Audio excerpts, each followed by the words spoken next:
Hello દોસ્તો, અહીં તમારા માટે આજના 5 શ્રેષ્ઠ અને પ્રેરણાદાયી સુવિચાર છે જે તમારા દિવસને સકારાત્મક ઉર્જાથી ભરી દેશે. 1. લક્ષ્ય અને મહેનત પર.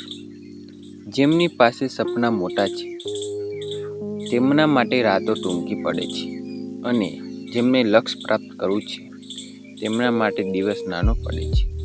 મહેનતનો કોઈ વિકલ્પ નથી હોતો. સમય અને ધીરજ. વખત ગમે તેવો હોય વીતી જાય છે. બસ સુખમાં અભિમાન ન કરવું અને દુઃખમાં ધીરજ ન ગુમાવવી. સમય દરેક સવાલનો જવાબ આપી દે છે. જ્ઞાન અને યોગ્યતા પર.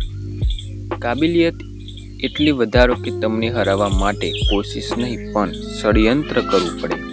તમારું જ્ઞાન અને તમારું કામ જ તમારી સાચી ઓળખ છે. સકારાત્મક વિચાર. પરિસ્થિતિ બદલવી જ્યારે આપણા હાથમાં ન હોય ત્યારે મનની સ્થિતિ બદલી નાખવી એ જ સૌથી મોટો ઉકેલ છે. સકારાત્મક વિચાર દરેક મુશ્કેલીને સરળ બનાવી દે છે. સાચું વ્યક્તિ. હીરાને ચમકવા માટે અંધારાની જરૂર પડે છે, બાકી તડકામાં તો કાચના ટુકડા પણ ચમકી ઉઠે છે. આપનું સાચું મૂલ્ય મુશ્કેલ સમયમાં જ પરખાય છે. તો દોસ્તો, આ 5માંથી તમને કયો સુવિચાર ગમ્યો કોમેન્ટ કરો, અને તમારો આજનો દિવસ ખૂબ જ પ્રગતિશીલ અને ઉત્સાહથી ભરપૂર રહે. Thank you.